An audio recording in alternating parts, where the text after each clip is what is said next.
Bueno, hermanos, estamos en Tito, una vez más 3, versículo 4 al 8, y voy a dar lectura a este pasaje. Pero cuando se manifestó la bondad de Dios, nuestro Salvador, y su amor para con los hombres, nos salvó, no por obras de justicia que nosotros hubiéramos hecho, sino por su misericordia, por el lavamiento de la regeneración y por la renovación en el Espíritu Santo, el cual derramó en nosotros abundantemente por Jesucristo nuestro Salvador, para que justificados por su gracia viniésemos a ser herederos conforme a la esperanza de la vida eterna. Palabra fiel es esta. Y en estas cosas quiero que insistas con firmeza para que los que creen en Dios procuren ocuparse en buenas obras. Estas cosas son buenas y útiles a los hombres. Una vez más, hermanos, déjenme recordarles dónde estamos, aunque ya lo he dicho en cierta manera en la pequeña introducción que hice antes de orar. Pero recordamos un poco desde el versículo 1 al 3. La semana pasada hemos visto de que Pablo nos da los mandamientos que debemos cumplir respecto a nuestra ciudadanía en este mundo. Sí, como cristianos hermanos, yo sé que Filipenses 3 dice de que nuestra ciudadanía está en los cielos, pero eso no significa de que no vivamos en este mundo. Y viviendo en este mundo, viviendo en esta tierra, tenemos diferentes responsabilidades que debemos cumplir a los ojos de Dios. Una de esas responsabilidades, Pablo nos dijo, es la responsabilidad que tenemos hacia el gobierno o hacia los gobernantes. Nuestra responsabilidad hacia el gobierno y hacia los gobernantes es sujetarnos, es obedecer, es estar dispuestos a hacer cualquier buena obra a la cual nos llame el gobierno. Ahora, hermano, yo sé que estamos pasando tiempos de convulsión y tiempos de problemáticos respecto al gobierno que tenemos en nuestro país, pero eso no significa que este versículo cambie. Y déjame recordarte quién estaba en el gobierno en la época en la que Pablo escribió esto. Noticia de último momento, hermano, estaba Nerón, uno de los tiranos más sanguinarios que ha tenido, que se encuentra en la historia del cristianismo. Es más, fue un perseguidor de la iglesia. Y a pesar de la corrupción y del gobierno corrupto que existía en aquella época, Pablo aún así nos dice que como cristianos nosotros estamos llamados a ser buenos ciudadanos en este mundo. Estamos llamados a ser buenos ciudadanos en este mundo. Dios nos manda esto. Ahora, yo sé que no voy a poder adelantarme una vez más en lo que hemos visto la semana pasada, así que los que no hayan estado en el estudio de la semana pasada, les animo a poder ver el estudio de la semana pasada, porque hemos hablado de que esta sujeción al gobierno tiene ciertos límites. Esta sujeción al gobierno tiene ciertos límites, tiene ciertos parámetros y la Biblia nos muestra claramente eso. Incluso la semana pasada hemos hablado un poco acerca de cuál es el propósito del gobierno en este mundo. Un propósito que lamentablemente muchos de nosotros no tomamos en cuenta cuando vamos a las urnas a votar, sino que votamos por promesas demagógicas en lugar de votar buscando qué es lo que Dios realmente desea y quiere del gobierno. Y luego nos quejamos de que las cosas van mal, pero no voy a meterme en ese tema ahora. Después de haber hablado del gobierno, hermano, Pablo nos mencionó acerca de nuestra responsabilidad como vecinos en una ciudad, en este país. ¿Cómo es que nosotros debemos comportarnos hacia los incrédulos, hacia las personas que nos rodean? Y Pablo nos dijo primeramente habló del tema de la boca. Debemos aprender a utilizar nuestra boca con responsabilidad. Pablo dijo que no difamen. La palabra difamen significa murmurar, significa mentir, significa difamar. Pablo nos habló primeramente de la boca. ¿Por qué? Porque es de la boca, hermano, de donde se ve que hay en nuestro corazón. Estas son las palabras de Jesucristo. Es por la boca que se producen las guerras, los odios, que se producen incluso los asesinatos. Es por la boca, es por cómo nosotros utilizamos nuestra lengua. Si no me creen, les animo a leer Santiago capítulo 3 y ver cómo Santiago nos presenta la lengua como un instrumento que puede ser sumamente destructivo, como un pequeño fuego que puede terminar destruyendo todo un bosque. Esa es la forma en la que Santiago nos presenta la lengua. Es por eso que Pablo comienza hablando de nuestra lengua y dice que debemos tener cuidado, debemos ser muy cuidadosos. Como Pablo nos dijo en otra de sus epístolas, nosotros deberíamos buscar más bien hablar la verdad en amor. Hablar la verdad en amor. Nosotros, de la comunidad cristiana, no estamos llamados a difamar, a murmurar, a ser conocidos por chismosos o ese tipo de cosas, sino más bien todo lo contrario. Y Pablo nos ha dicho no solamente que no difamemos, no solamente de que no usemos mal nuestra boca, sino también de que no usemos mal nuestro cuerpo. Versículo 2 nos dijo que nadie difamen, que no sean pendencieros. ¿Qué significa la palabra pendencieros? Personas que están dispuestas a llegar a la violencia física. Entonces, Pablo nos está mandando de que utilicemos bien nuestra lengua y que utilicemos bien nuestro cuerpo. Nosotros no somos los violentos, hermanos. Los cristianos no somos violentos. Ahora, la semana pasada también dije de que los cristianos sí podemos llegar a defendernos, a defender a nuestra familia si es necesario, pero nosotros no somos los que vamos y atacamos. Nosotros normalmente somos los que estamos dispuestos a dar la otra mejilla, a recibir los golpes y soportar aquello aquella maldad más bien que el mundo nos quiere hacer. Y es la forma en la que Pablo nos dijo que debemos vivir, no siendo pendencieros, sino más bien todo lo contrario, siendo amables, mostrando toda mansedumbre para con todos los hombres. Pablo nos ha llamado, hermanos, a ser, escucha, la mejor clase de ciudadanos en este mundo. Ese es el alto llamado que tiene el cristiano, ¿sí? Ser la mejor clase de ciudadano en este mundo. Y yo sé que el cristiano común y corriente en nuestra época, hermano, no llega ni siquiera al estándar de lo que Dios quiere, ni siquiera cerca al estándar, porque vivimos en una época sumamente corrupta en la cual en las iglesias, en lugar de predicarles la palabra y el evangelio y a Cristo y llevarlos a lo que la palabra dice, muchas veces los entretienen, los motivan y no les enseñan realmente lo que la palabra dice. Y eso es claro al ver la comunidad cristiana que tenemos, sobre todo en nuestra ciudad, es triste. Porque los cristianos más bien muchas veces son conocidos por exactamente lo que Pablo dice que no hagamos acá, que no difamemos, que seamos amables. Son conocidos más bien por personas que no son amables, son personas que no son mansas, que se vengan, que buscan venganza. Esa no es la manera en la que Dios nos ha llamado a vivir. Y ahora Pablo nos dice, y tal vez ustedes van a pensar esto, y la semana pasada nos ha confrontado el apóstol Pablo con esto. Está bien, Dios me llama a que viva de una manera tan amorosa y tan amable y tan benigna hacia la gente incrédula, hacia las personas incrédulas que nos rodean, que muchas veces no son las personas más fáciles de amar. ¿Por qué? Porque muchas veces nos rechazan, se nos burlan, no nos quieren, más bien son enemigas de lo que creemos, enemigas de nuestro Señor, enemigas de Dios.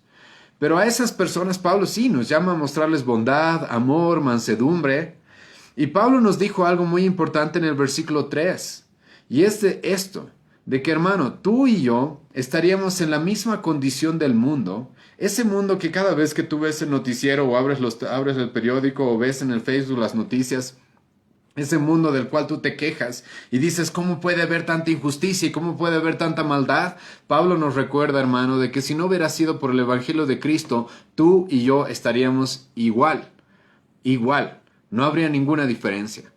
Déjame recordarte el versículo 3, porque nosotros también éramos en otro tiempo insensatos, rebeldes, extraviados, esclavos de concupiscencias y de deleites diversos, viviendo en malicia y envidia, aborrecibles y aborreciéndonos unos a otros. Hermano, esa es la forma. Muchas veces nos quejamos de cuán malos son en el mundo.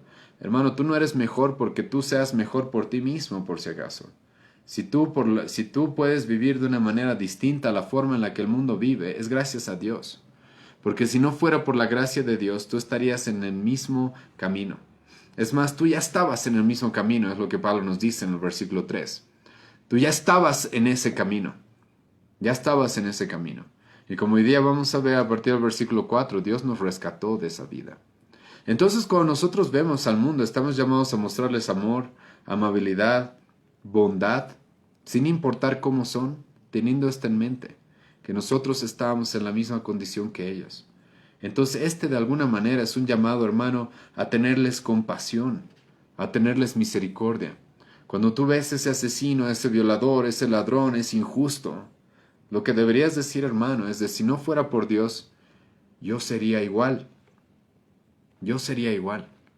No habría diferencia entre él y yo. Si no fuera por Dios, si no fuera por Cristo, si no fuera por su evangelio que me ha dado una nueva vida, como vamos a ver hoy día. Entonces Pablo nos ha confrontado con esto. Y hoy día Pablo nos va a enfrentar, nos va a mostrar, nos va a manifestar una vez más el evangelio. Porque Pablo espera, hermano, que tú seas el mejor ciudadano en este mundo, pero no porque tú seas más inteligente que otros, no porque tengas más capacidades que otros, más habilidades que otros, sino por el evangelio, por lo que Cristo ha hecho en ti. Jesucristo dijo, el que está en mí y permanece en mí, ese es el que da mucho fruto.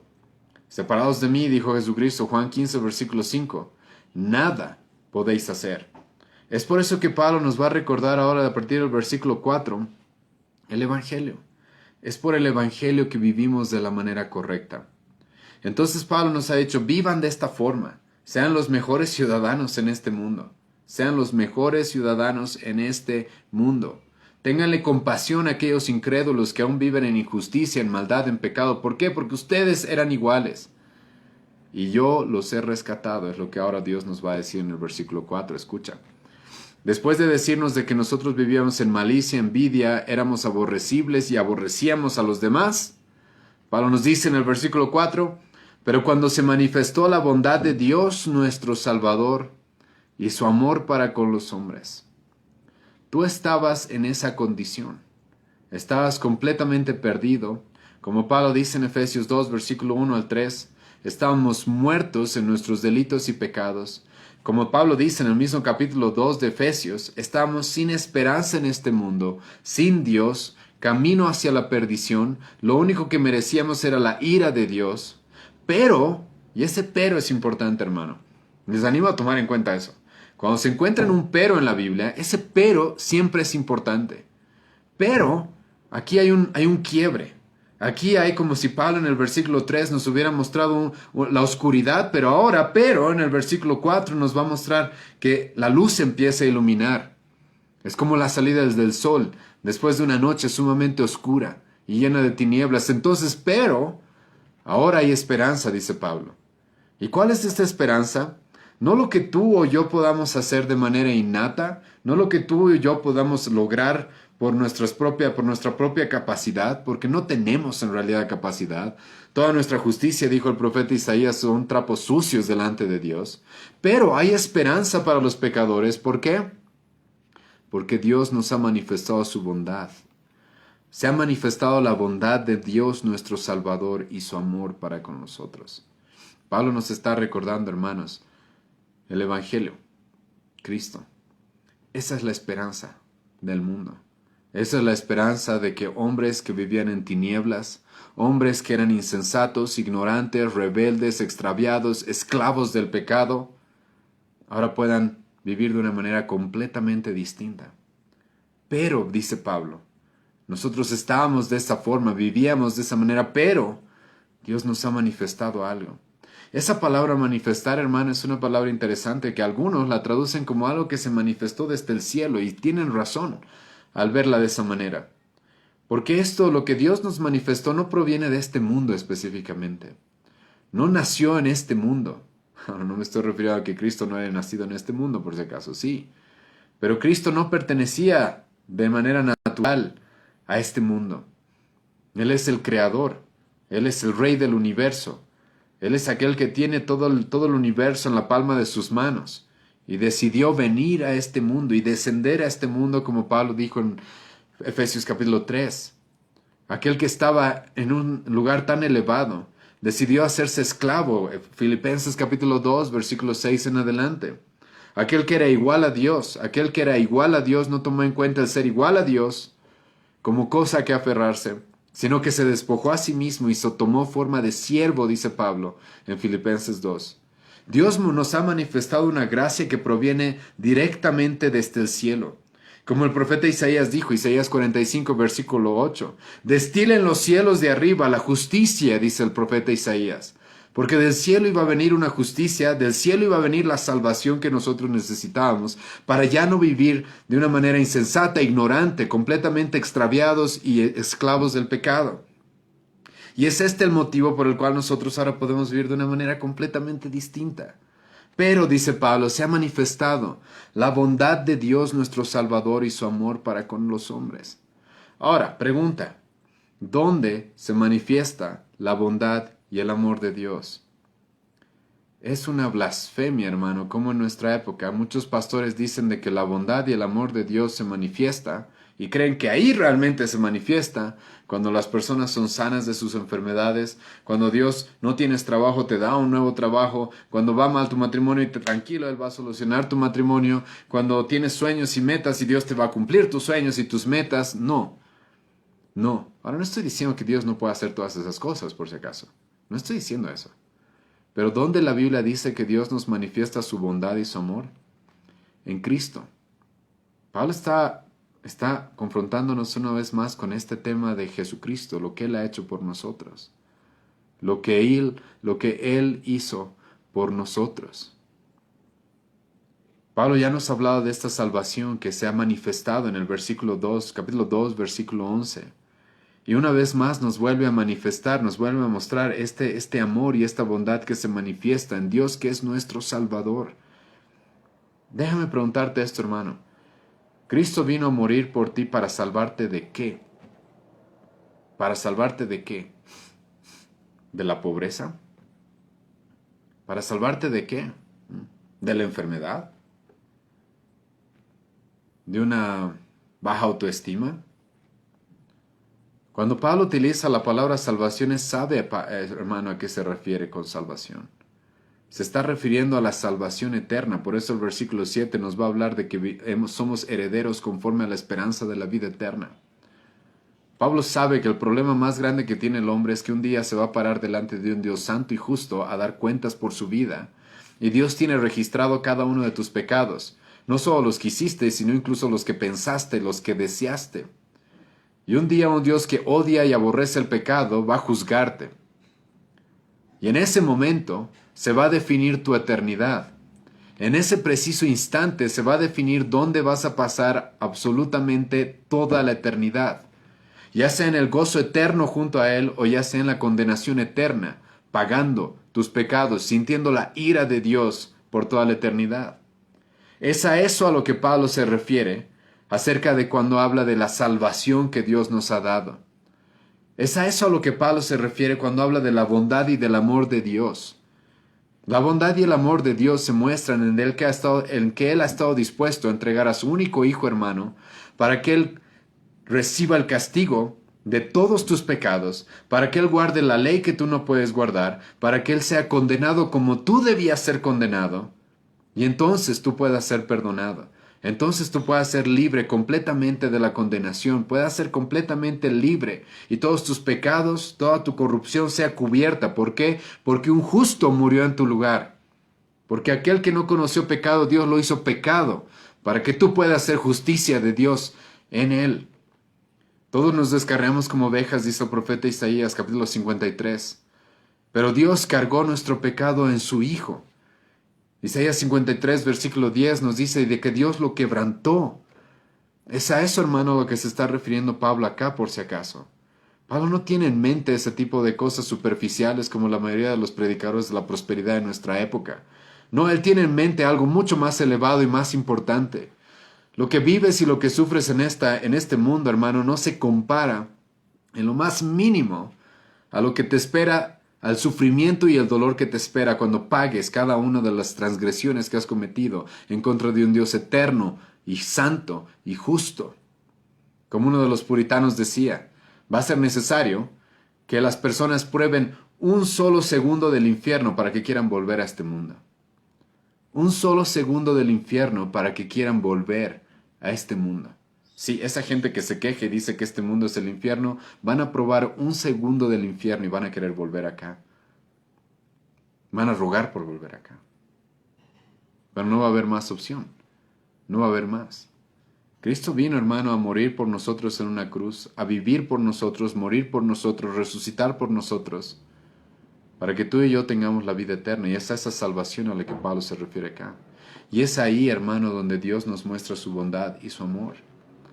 Hace algunos domingos hemos hablado en nuestra exposición de Romanos capítulo 5 acerca del amor que nos sostiene. Les animo a poder ver esta prédica, los que no hayan podido verla, los que no hayan podido estar en la iglesia. Y Pablo nos va a decir algo muy parecido a lo que nos dice acá. Pablo dice de que Dios nos muestra su amor, nos muestra su gran amor aun cuando nosotros éramos pecadores. Dios nos muestra su amor, aun cuando nosotros éramos sus enemigos. ¿Y cómo nos muestra su amor, dice Pablo? En que Él entregó a su único Hijo por nosotros. Es ahí donde Dios te muestra su amor. No te atrevas a dudar del amor de Dios, porque estás enfermo, ¿sí? No te atrevas a dudar del amor de Dios porque has perdido tu trabajo. Jamás. Porque donde Dios nos muestra su bondad y su amor en Cristo, es ahí donde nos muestra su bondad y su amor. Cuando tú crees que Dios no te ama por el sufrimiento que ahora tienes, por la enfermedad, por la pobreza, por lo que sea, cuando tú dudas que Dios te ama, es como si estuvieras diciendo, sabes Dios, lo que tú hiciste hace 2000 años con tu hijo, no vale nada, no vale nada. Más vale mi trabajo, más vale mi dinero, más vale mi salud, eso es lo que realmente vale. Pero Pablo nos dice, Dios nos manifiesta la bondad, Dios nos manifiesta su amor. ¿Cómo? Versículo 5. Escucha, Dios nos manifiesta su amor para con los hombres, filantropía. ¿Cómo? Dios manifiesta su amor para con los hombres. ¿Por qué? Versículo 5, porque nos salvó, dice, no por obras de justicia que nosotros hubiéramos hecho. Dios nos salvó no por obras, dice Pablo. Este es el Evangelio, hermano. Lo que ya estamos viendo es el mensaje más importante que tiene la Biblia. Es más, de lo que se trata toda la Biblia, de Génesis hasta Apocalipsis. Dios está dispuesto a salvar a pecadores como tú y como yo. Escucha, gratis. Gratis. Si no necesitas hacer nada, no hay ningún mérito, ningún logro que tú necesites para estar a cuentas con Dios. Cristo ya lo ha hecho todo. Ahora, quizás a algunos no les parece esto repetitivo, y está bien que les parezca repetitivo porque esto es algo que la Biblia va a repetir una y otra vez. ¿Sabes por qué? Porque como seres humanos estamos nosotros siempre inclinados a pensar de que si nos vamos a salvar y si vamos a poder estar a cuentas con Dios es gracias a nuestras obras. Normalmente pasa eso. Es más, todas las falsas religiones, tienen esa característica. Creen que la salvación es por obras. La única religión que no enseña eso es el cristianismo bíblico. Lamentablemente, incluso dentro de la iglesia cristiana, supuestamente, como la corriente arminiana, también creen en la salvación por obras. Por eso el arminianismo ha sido condenado como una herejía. Entonces, si tú repites esta oración, los católicos, si tú te bautizas, si tú tomas la comunión, si tú te confiesas, si tú das esto o aquello, de la prosperidad, si tú pactas, si tú ofrendas, los adventistas, si tú guardas el sábado, los otros, si tú no comes carne, si tú no comes cerdo, si tú no tomas café, cualquier cosa, los musulmanes, si tú oras 5 veces al día mirando hacia la Meca, mandas tus diezmos todos los años, una vez en tu vida viajas a la Meca, si tú haces eso, entonces vas a estar bien con Dios. ¿Qué clase de mensaje es ese, hermano? ¿Sí? ¿Qué clase de mensaje es ese? ¿Esas no son buenas noticias? ¿Esas no son buenas noticias para nada? Imagínate que yo te digo, ¿sabes? ¿Quieres estar a cuentas con un Dios santo y justo? Bueno, es por tus obras. Esa es una carga pesada que Jesucristo le dijo a los fariseos de su época que nadie puede llevar. En la época de Jesucristo los fariseos enseñaban eso. Si tú quieres salvarte, es por obras. Por eso veías gente tan arrogante y soberbia como el fariseo en Lucas 18 que decían, gracias Dios porque yo no soy como los otros, yo diezmo, yo hago esto y aquello. Eso no es ser cristiano. Eso no es ser cristiano. Y Jesucristo más bien nos muestra en Lucas capítulo 18 lo que Pablo quiere explicarnos acá. De que había un pecador como el publicano. ¿Quién era el publicano en Lucas 18? Una de las personas más despreciables y más inmorales de su época. Pero el publicano se acercó a Dios buscando perdón, buscando misericordia. Y Jesucristo dijo, ese fue justificado. Ese fue declarado justo. Ese fue salvo. ¿Por qué? Porque la salvación no es por obras. No es por obras. No es por méritos. Y recuerda bien esto, hermano.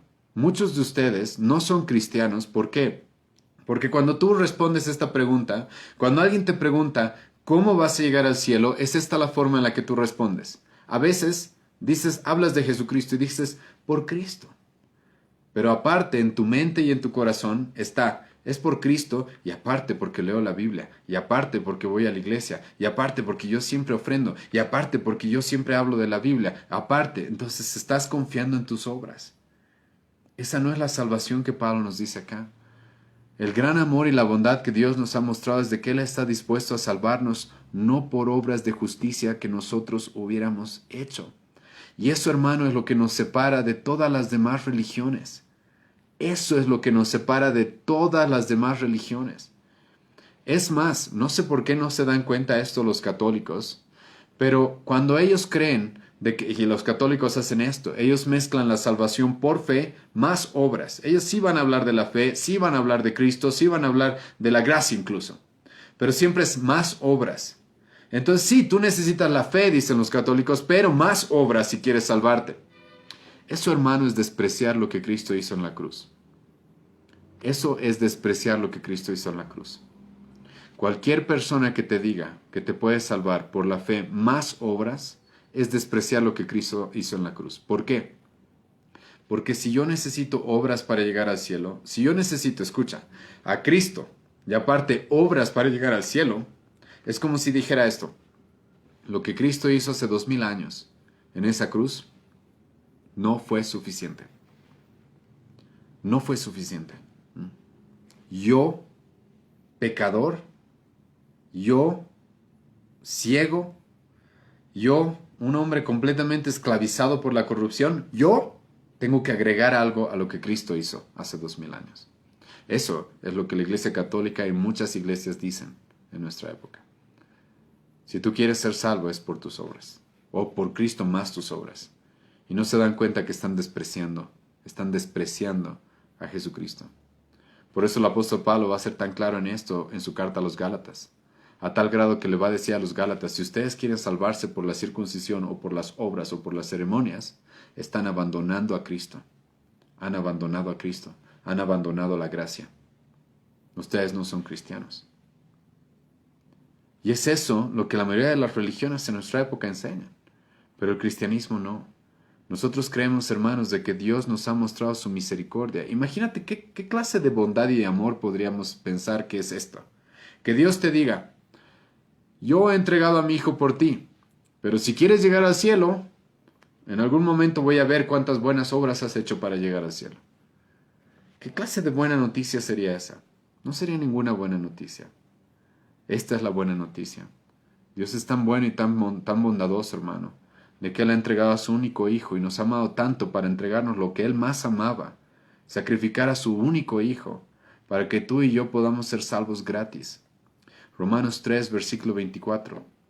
El apóstol Pablo dice: justificados gratuitamente por su gracia.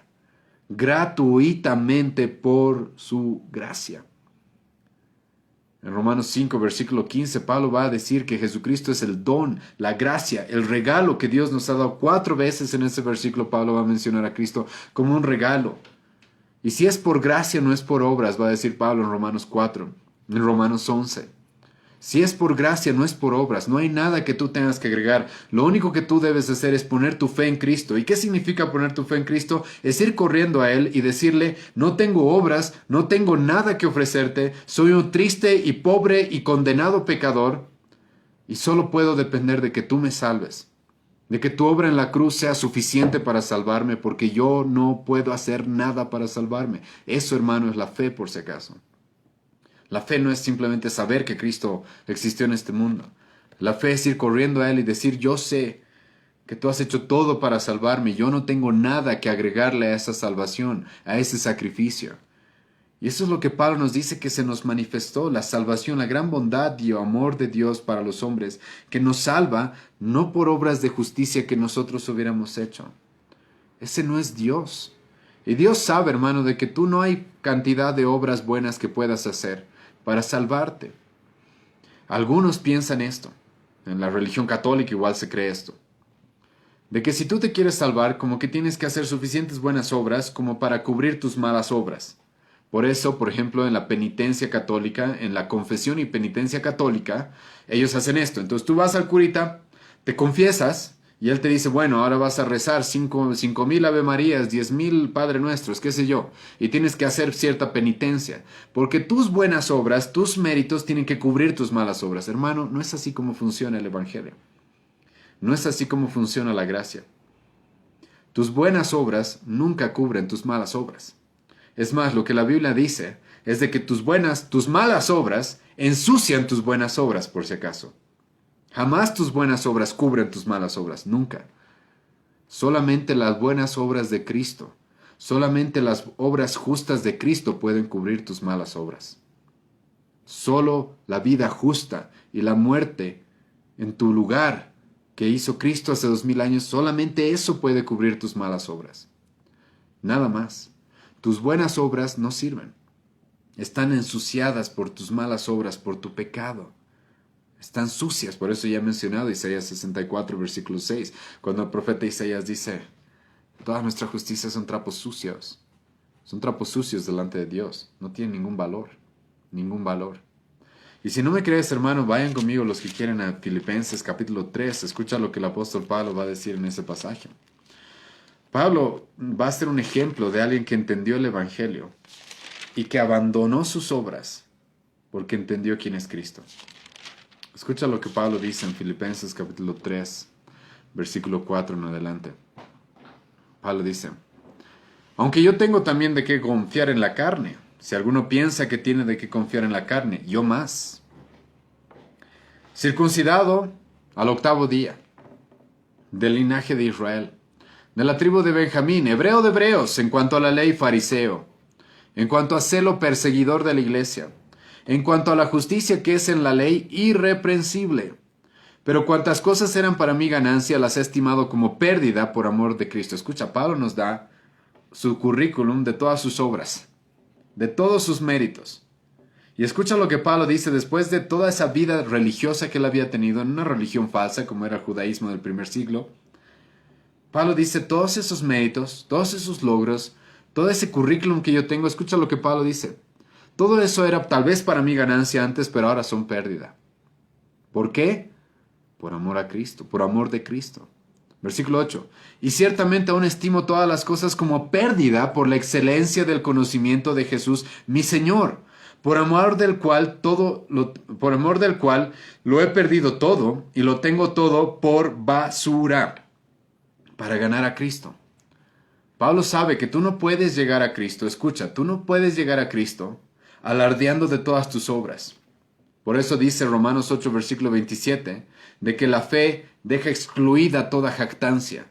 Por eso Pablo dice en Efesios 2, versículo 9, no por obras para que nadie se gloríe. Tú nunca llegas a Cristo, hermano, alardeando de todas tus buenas obras y todas tus credenciales y todas tus ceremonias y toda tu religiosidad. Jamás haces eso. Pablo dice eso es imposible. Si realmente has entendido quién es Cristo, lo que debe pasar es lo que pasó con el apóstol Pablo, que entiendes que todos esos méritos, todos esos logros, todas esas cosas buenas que en tu mente valían algo, en realidad no valen nada. En realidad no valen nada respecto a tu salvación. Es imposible que te salves por tus obras. Y escucha lo que Pablo dice en Filipenses 2, versículo 9. Y lo tengo todo por basura para ganar a Cristo y ser hallado, escucha, en Él. No teniendo mi propia justicia que es por la ley, sino la que es por la fe de Cristo, la justicia que es de Dios por la fe. Pablo dice, yo no confío en mis obras, yo no confío en mi justicia, yo confío solamente en la justicia que recibo en Cristo, en Cristo. Y ese es el evangelio que Pablo nos está recordando aquí en nuestra epístola a Tito. Dice, por cuanto se ha manifestado la bondad de Dios nuestro Salvador y su amor para con los hombres, versículo 5, nos salvó no por obras de justicia que nosotros hubiéramos hecho, sino, escucha, por su misericordia. Misericordia. La palabra misericordia es una palabra que tiene que ver con esto. Dios ve a alguien completamente miserable, desdichado, inútil, no tiene nada. Y Dios decide darle misericordia. Decide darle algo que no merece. Decide darle algo que no puede conseguir por su propia cuenta. Decide regalarle algo sin que le pague nada, sin que le dé nada a cambio. Eso es lo que Dios dice, eso es lo que Pablo dice que hemos recibido de parte de Dios. Misericordia. Ahora, en la palabra misericordia, hermano, hay algo que es bien importante entender. Y es de que Dios no está obligado a mostrar misericordia a nadie. Dios no está obligado a mostrar misericordia a nadie. Él podría haberte dejado a ti y a mí a morir en nuestros pecados, porque Él no está obligado a salvar a nadie. Eso es la misericordia. Por eso Pablo dice en Romanos 9, de que no se trata del que corre, ni del que quiere, ni del que corre, sino de Dios que tiene misericordia. Y no se trata de lo que nosotros podamos lograr, sino de su misericordia, y Dios no está obligado. Y Él, dice Pablo en Romanos 9, Él tiene misericordia del que Él quiera tener misericordia. Ayer justo le estaba poniendo un ejemplo a unos hermanos para que entiendan este tema de la misericordia. Imagínate, hermano, que tú estás por la calle y ves a un mendigo, completamente miserable, no tiene para sustentarse, no tiene nada, está al borde de la muerte. Y tú le regalas, de tu trabajo, de lo que tú ganas, le regalas dinero, ¿sí? ¿Qué le mostraste? Misericordia. Misericordia le mostraste. Y ahora imagínate que el día de mañana se aparecen en la puerta de tu casa todos los pobres de La Paz diciéndote, ¿por qué a mí no me has dado? Sería completamente insulso, ¿verdad? Completamente irracional, ¿sí o no? Ilógico. ¿Por qué? Porque tú no estás obligado a regalarle nada a nadie en realidad. No estás obligado. Eso es misericordia. Es lo mismo con la salvación, hermano. Dios no estaba obligado a salvarte a ti ni a mí. No estaba obligado. Él podía habernos abandonado el momento que Él quiso y dejado que muramos en nuestros pecados y condenarnos. Eso es lo justo. Eso es lo que merecemos. Pero Él, en vez de hacer eso, decidió mostrarnos misericordia. Cuando Él pudo haberme dejado. Cuando Él pudo haberme condenado con toda justicia. Él decidió salvarme, pero pudo haber hecho lo contrario. No sé si se acuerdan, hermano, de los ángeles caídos. ¿Se acuerdan de Satanás y los ángeles caídos? ¿Saben qué dice la Biblia de ellos? Que están esperando el día del juicio. Que están esperando el día del juicio. Esos ángeles, esos seres angelicales, pecaron contra Dios. Y adivina, Dios no mandó a nadie para que muera por ellos. Dios no decidió no mostrarles su bondad, su amor, ni su misericordia. No. Dios les va a dar lo justo en su momento. Dios los va a condenar por su pecado, porque Él no está obligado a salvar a nadie. Y Pablo nos está recordando eso. Él no nos salva por las obras, sino nos salva por su pura misericordia. Por eso nosotros creemos en solo gracia, 100% gracia, 100% misericordia.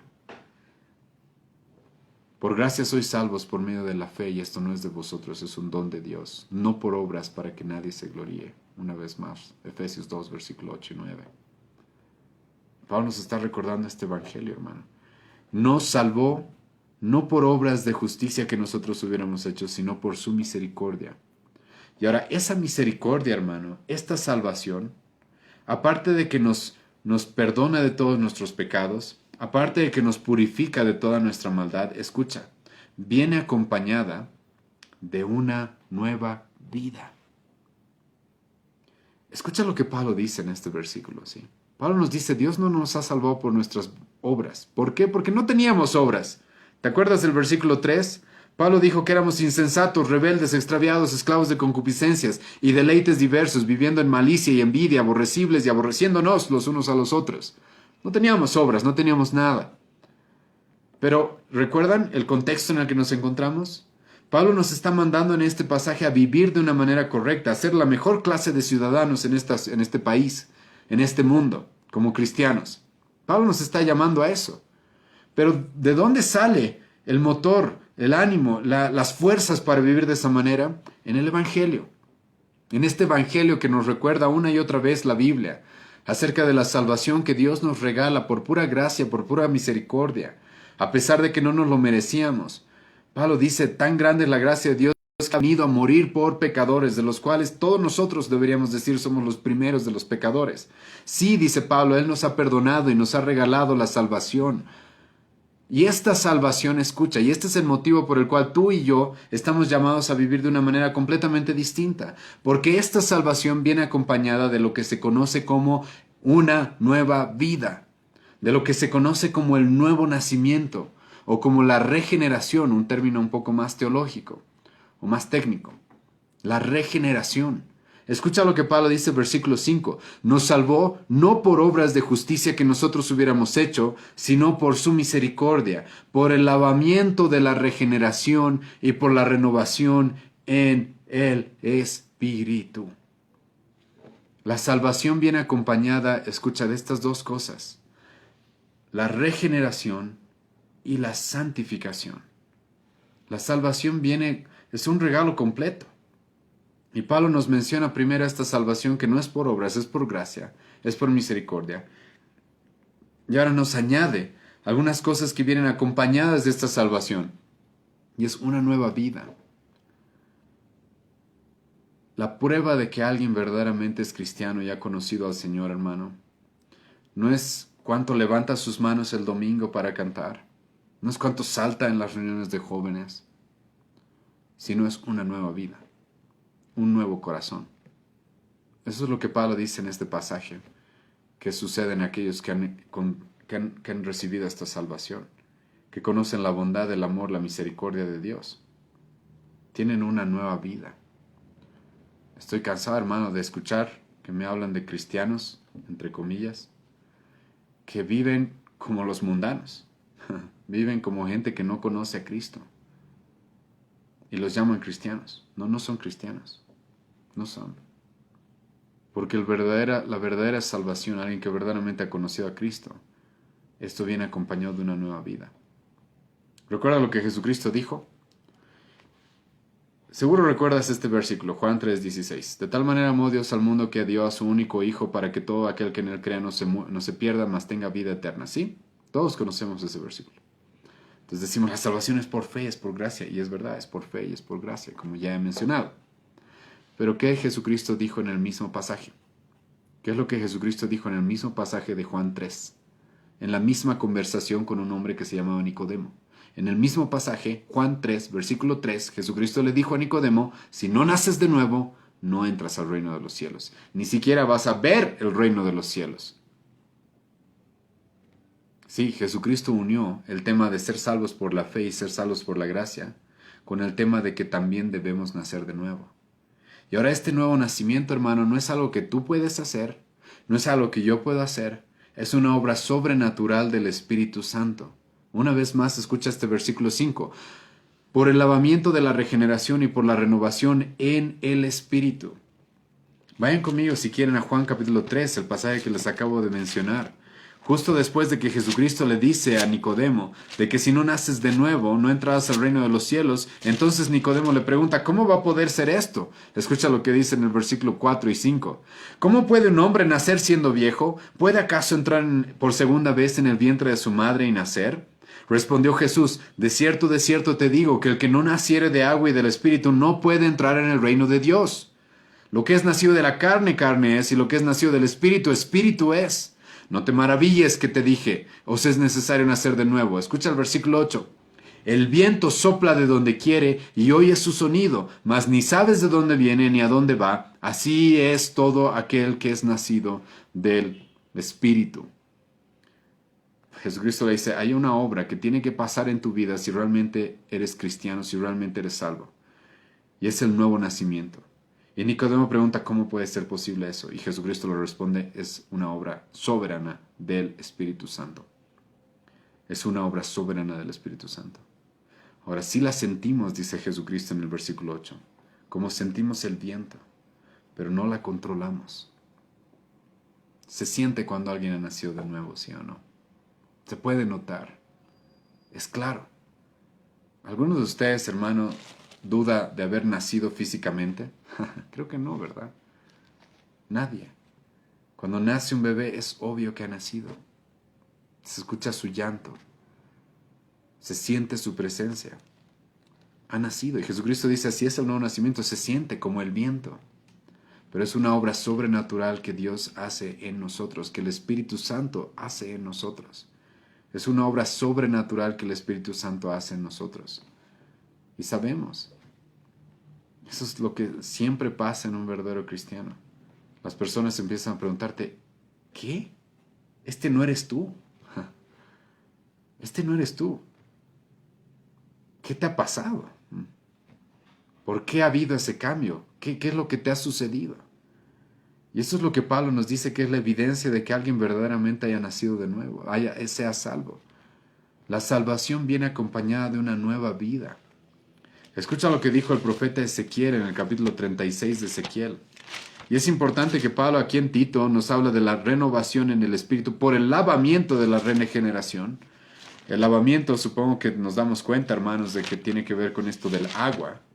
Ahora, no está hablando de un agua literal, por si acaso. Nosotros no creemos, como los católicos, de que cuando te bautizas es cuando naces de nuevo. Lamentablemente, algunas iglesias cristianas creen lo mismo. No creemos eso. Pero esto del lavamiento es una forma simbólica de referirse a de que uno cuando el Espíritu Santo obra en una persona, cuando uno nace de nuevo, es como si Dios nos limpiara de la antigua vida en la que estábamos. Es como si Dios nos limpiara del pecado y la corrupción a la que estamos acostumbrados. Sí, eso es lo que hace Dios. Escucha Ezequiel 36, versículo 24 en adelante. Y yo os tomaré de las naciones, y os recogeré de todas las tierras, y os traeré a vuestro país. Esparciré sobre vosotros agua limpia, y seréis limpiados de todas vuestras inmundicias, y de todos vuestros ídolos os limpiaré. Os daré corazón nuevo, y pondré de mi espíritu espíritu nuevo dentro de vosotros, y quitaré de vuestra carne el corazón de piedra, y os daré un corazón de carne. Y pondré dentro de vosotros mi espíritu, y haré que andéis en mis estatutos, y guardéis mis preceptos, y los pongáis por obra. Aquí llegamos a un punto importante en la exposición del día de hoy, hermanos. Como ya dije, estamos en el contexto en el que Pablo nos está mandando que vivamos como cristianos, que vivamos como los mejores ciudadanos en este mundo. Pero, ¿por qué vamos a poder vivir de esa manera? Respuesta: porque hemos sido salvos solo por gracia, y esa salvación vino acompañada de una nueva vida.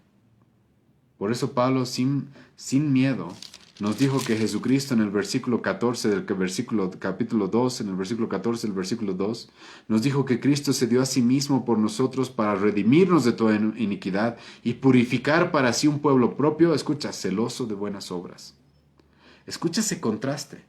Pablo nos ha dicho en el versículo 3 de que estábamos llenos de malicia, envidia, aborrecibles y éramos odiadores de todos. Y ahora Pablo nos dice de que somos un pueblo celoso de buenas obras. ¿Cómo puede haber habido ese cambio? Respuesta: el nuevo nacimiento. Y acabo de ver de que un hermano acaba de preguntar algo que estaba a punto de responder. ¿Cómo sé que he nacido de nuevo? 3 cosas se ven en una persona que ha nacido de nuevo. Primera, fe en Jesucristo. Una fe genuina en el Señor. Como ya he mencionado, una fe como la de Pablo. Un hombre el cual se acerca a Cristo de esta forma: no tengo nada que ofrecerte. Es más, todo lo que merezco es tu ira. Pero quiero confiar en que tú has muerto por mí y has pagado todo. Voy a confiar y depender de ti solamente para ser salvo de mi corrupción, de mis pecados. El apóstol Pablo dijo en 1 Corintios 12, versículo 3, que nadie puede llamar a Jesucristo Señor. Eso es lo que significa la fe, ver a Cristo como nuestro dueño, como nuestro Señor, como nuestro Salvador. Pablo dice en 1 Corintios 12, versículo 3, nadie puede llamar a Jesucristo Señor si no es por el Espíritu Santo. Si no es por el Espíritu Santo. La primera muestra de que alguien ha nacido de nuevo es la fe en Cristo, hermano. La fe en el Señor. La segunda evidencia, escucha, de que alguien ha nacido de nuevo es que nuestros afectos cambian. Nuestros afectos cambian. Lean, después les animo a leer Deuteronomio 30, versículo 6. Dios dice: yo voy a circuncidar su corazón. Esa es una forma en la que en el Antiguo Testamento se hablaba del nuevo nacimiento. Yo voy a circuncidar su corazón, dice Dios. En otras palabras, les voy a dar un nuevo corazón, una nueva vida, ¿sí? Voy a quitar ese corazón de piedra y voy a poner un corazón que sienta. Y Dios dice esto en Deuteronomio 30, versículo 6. Yo voy a circuncidar su corazón para que me amen. Una de las evidencias de que alguien nació de nuevo es de que ahora tiene un afecto especial hacia Dios que antes no tenía. Un amor hacia Dios como antes no tenía. Sí, antes podía vivir meses sin leer la Biblia, años sin leer la Biblia. Solamente orando de vez en cuando voy a dar gracias por los alimentos, o tal vez ni siquiera eso. Ahora no, ahora no. Ahora Dios tiene un lugar de preeminencia en mi vida, ocupa el primer lugar en mi vida. Ahora fallo, hierro, sí, pero hay un amor. Ahora mi corazón realmente late por Él y para Él. Una evidencia de que alguien nació de nuevo es eso. Ahora ha habido un cambio de cómo yo veo a Dios, de qué es lo que siento hacia Él. Ahora lo amo, porque Él me ha amado y me ha entregado a su único Hijo para salvarme y ahora lo amo. Por eso el apóstol Juan dice, nosotros le amamos porque Él nos amó primero. Cuando el Espíritu Santo obra en nosotros y nos da una nueva vida y abre nuestros ojos, abre nuestros oídos para que entendamos el Evangelio, para que veamos qué es lo que Cristo ha hecho por nosotros, ahora le amamos, le amamos, le amamos. Qué triste ver personas en nuestra época en la que parece que aman más la prosperidad, el dinero, la salud, el trabajo, la familia, todo. ¿Han visto gente en la iglesia, jóvenes a veces, que ya no quiero? ¿Por qué? Porque es que me ha lastimado una chica. Ajá, ajá. Eso es una muestra de que no has nacido de nuevo. ¿Cuánto lo lastimaron a Pablo? ¿Se acuerdan? Hemos estudiado hace poco según a Timoteo. Todos me han abandonado, dice Pablo. Nadie me quiere, todos me han dejado. Después de una vida entregada al Señor y a la iglesia. Pero Pablo dice, yo sé en quién he creído. Y estoy dispuesto a morir por aquel que he creído. Ahí está su amor. Él ama al Señor. Entonces, segunda evidencia. Primera, la fe. Segunda, el amor hacia Dios. El amor hacia Dios. El amor hacia nuestro Señor. Tercero, el cambio de la voluntad. Por eso la Biblia llama que nos creamos y nos arrepintamos. ¿Qué significa arrepentirse?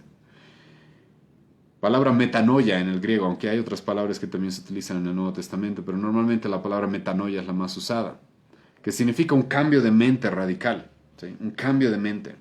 Acabo de leer, hermano, Ezequiel 36, versículo 27, le animo a volver a leerlo. Dios dice, yo les voy a dar de mi espíritu para que ahora anden en mis mandamientos y los pongan por obra. El cristiano, hermano, no es perfecto, pero el cristiano ahora vive en un camino completamente distinto. Completamente distinto. La tercera evidencia de que alguien ha nacido de nuevo, es de que ahora tiene una nueva voluntad. Tiene una nueva voluntad. Tiene una nueva voluntad, una nueva forma de vida, un nuevo camino por el cual él está yendo. Entonces esas tres cosas, hermanos, se combinan en alguien que ha nacido de nuevo. Y si alguno de los oyentes se da cuenta, no he nacido de nuevo, corre a Cristo, hermano. Corre al Señor. Él tiene que hacer esa obra en ti. Pon tu fe verdaderamente en Cristo. Arrepiéntete verdaderamente de tus pecados. Y Él es el que te tiene que dar una nueva vida. Jesucristo dijo, vengan a mí. Yo les voy a dar una nueva vida. Yo soy la verdad y la vida. Jesucristo manda al Espíritu Santo para que Él nos dé una nueva vida, por lo tanto debemos correr a Él si queremos ver esta obra en nosotros. Y este es el motivo, hermano, por el cual Pablo nos manda a vivir de una manera completamente distinta. ¿Por qué? Porque el Evangelio no nos deja iguales. No nos deja iguales. Eso es parte del Evangelio. El Evangelio nos transforma, nos cambia. El Evangelio es poder de Dios para salvación, el cual a un publicano luego lo hace discípulo de Jesucristo, el cual a un perseguidor de Cristo, a un odiador de la iglesia, luego lo hace un predicador, a un pecador, como Pablo nos ha dicho en el versículo 3, un rebelde extraviado, esclavo del pecado. Ahora lo hace un hombre celoso de buenas obras. ¿Por qué podemos vivir de la manera correcta? Porque el Evangelio produce una nueva vida. Porque el Evangelio nos da la capacidad ahora para vivir de una manera completamente distinta. Y Pablo nos está recordando esto. Dios nos ha salvado de esa vana manera de vivir. Dios nos ha salvado de ser esclavos del pecado, Romanos capítulo 6. De estar esclavizados por la maldad. Y hoy día, hermano, voy a terminar acá porque hay mucho más de qué hablar. Y veo que hay una pregunta que es muy importante resolver. Y dice, ¿un nacido de nuevo puede arrastrar un pecado? ¿Qué es lo que atormentaba a Pablo? ¿Cuál era su aguijón? Buena pregunta, hermano. Primero, el aguijón en la carne de 2 Corintios capítulo 12, no creo, hermano, que haya sido el pecado, por si acaso. El mismo pasaje dice que era un mensajero de Satanás, pero muy probable que Pablo se esté refiriendo en realidad a falsos maestros o falsos hermanos dentro de la iglesia de Corintio, o incluso a un demonio, podría ser. Pablo mismo dice un mensajero de Satanás, que es el aguijón en la carne. Entonces, no está bien utilizado ese texto para hablar del pecado. Pero Pablo, por ejemplo, sí habla en Romanos capítulo 7 de que el cristiano peca. Y ahora aquí tengo que tomarme el tiempo, hermano, para explicar esto. Algunos de ustedes podría creer de que después de que he hablado del nuevo nacimiento estoy diciendo que ahora el cristiano nunca más peca y es un santo y es puro. Sí, no dice eso la Biblia. Es más, el apóstol Juan va a decir, 1 Juan capítulo 1, versículo 8 al 9, de que aquel que dice que no tiene pecado es un mentiroso. Y Juan le está escribiendo a los cristianos. Y dice, aquel que dice que no tiene pecado es un mentiroso. No le crean. No conoce al Señor, ¿sí? No conoce a Cristo. El cristiano no es caracterizado por no pecar, pero el cristiano, hermano, sí está caracterizado por no practicar el pecado. Estas son dos cosas distintas, dos cosas completamente distintas. El mismo apóstol Juan, el apóstol Juan que nos dijo en 1 Juan capítulo 1, versículo 8 y 9, de que el que dice que no tiene pecado es un mentiroso. El mismo apóstol Juan nos dice en 1 Juan capítulo 3, versículo 9 y 10, de que aquel que practica el pecado es del diablo, no es de Dios. Porque todo el que es nacido de Dios, dice el apóstol Juan, no practica el pecado. No puede pecar, no puede vivir en pecado. Ahora, esta es la gran diferencia entre el incrédulo y el creyente, hermano. El creyente peca, se equivoca. Romanos 7 es el ejemplo de esto. Romanos 7, Pablo dice, lo que no quiero hacer, eso hago. Y lo que quiero hacer, eso no lo hago. Pablo nos muestra una lucha en su vida. Él pecaba, él se equivocaba. El apóstol Pedro mismo nos topamos en Gálatas capítulo 2 de que igual pecó, igual se equivocó, ¿sí o no? Pero eso no significaba que no habían nacido de nuevo. Pero pregunta, ¿ellos vivían en pecado? Ellos vivían continuamente como un hábito en el pecado. En las mismas palabras del apóstol Pablo en Romanos capítulo 7, cuando él dice, lo que no quiero, eso hago. Hermano, hay una gran diferencia en estas dos cosas. Imagínate que tú estás llevando una bandeja llena de vasos de vidrio. Hay una gran diferencia que tú estás llevando esa bandeja y te tropiezas y te caes y rompes todos los vasos. Hay una gran diferencia en eso, ¿sí o no? Hay una gran diferencia en que pase eso a que suceda esto, escucha. A que lleves una bandeja llena de vasos de vidrio delicados y agarres esa bandeja y de manera alevosa y rebelde la tires al piso y destruyas todos esos vasos. Creo que hay una gran diferencia, ¿verdad? Entre errar, equivocarse, a hacerlo con alevosía y premeditación. Esa es una gran diferencia. El nuevo nacido, hermano, puede pecar, pero no practica el pecado. La palabra practicar que el apóstol Juan utiliza en 1 Juan capítulo 3 hace referencia a alguien que de manera habitual, alevosa, rebelde. Y esto es algo que por si acaso no solamente está en el Nuevo Testamento, también en el Antiguo. Les animo a leer Números capítulo 15, donde Dios habla de que sí, el pueblo de Dios, Dios sabe, va a pecar. Es por eso que habían sacrificios en el Antiguo Testamento. Pero Dios dice, cuidado, si hay alguien que peca, pero de manera alevosa y rebelde, para él no hay sacrificios. No hay más sacrificios. Esa persona no es parte del pueblo. Esa persona no es parte, no es cristiana. No ha nacido de nuevo. Entonces sí, los cristianos pecamos, erramos, hermano. Pero hay una forma de vida completamente distinta. Una cosa es vivir en pecado, otra cosa es caer en pecado. Caer en pecado. Y la Biblia, hermano, sí dice esto. Romanos capítulo 6.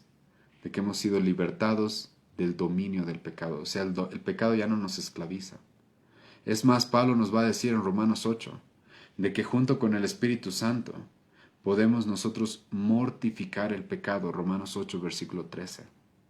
Con la ayuda del Espíritu Santo no hay un pecado que nosotros no podamos matar, dice el apóstol Pablo. Es más, debemos matar el pecado. Eso es lo que dice el apóstol Pablo en Romanos 8, versículo 13. Entonces, hermano, bueno, aparte de haber respondido a estas preguntas, hermanos, lo que Pablo quiere en este pasaje, y la próxima semana vamos a continuar, es de que entendamos de que nosotros como cristianos podemos vivir de una manera distinta, pero ¿por qué? Porque hemos creído en el Evangelio, hemos creído en Cristo. Y el Evangelio viene acompañado del poder, el poder de vivir una nueva vida, del poder de de caminar por un camino completamente distinto. Es por eso que Jesucristo dijo, mi carga es ligera. ¿Sí? Mi carga es ligera. ¿Por qué? Porque nosotros no somos como los fariseos, los católicos o las falsas religiones, que quieren forzar a la gente a vivir de cierta manera que no pueden. Y es obvio que no pueden. Y quieren salvarse por su propia cuenta y hacer buenas obras para salvarse, no van a poder. Pero cuando entendemos el Evangelio nos dice no es por obras. Dios está dispuesto a salvarte gratis. Y junto con esta salvación, Dios está dispuesto a darte una nueva vida. Completamente una nueva vida. A renovar tu mente, renovar tu corazón completamente. Es por eso, hermano, que el apóstol Pablo, sin miedo, nos manda a que seamos la mejor clase de ciudadanos en este mundo. Porque podemos, porque hemos creído en Cristo. Y si estamos en Él, Jesucristo mismo dijo, aquellos que están en mí y permanecen en mí van a dar mucho fruto. Sí, en el camino, hermano, vas a tener tropiezos y vas a tener equivocaciones, pero sabes, si verdaderamente eres cristiano, de que el Espíritu Santo y junto con la fe en Cristo es la que nos lleva a vivir de una manera completamente distinta. Completamente distinta. Y nos da la capacidad de vivir de esa manera.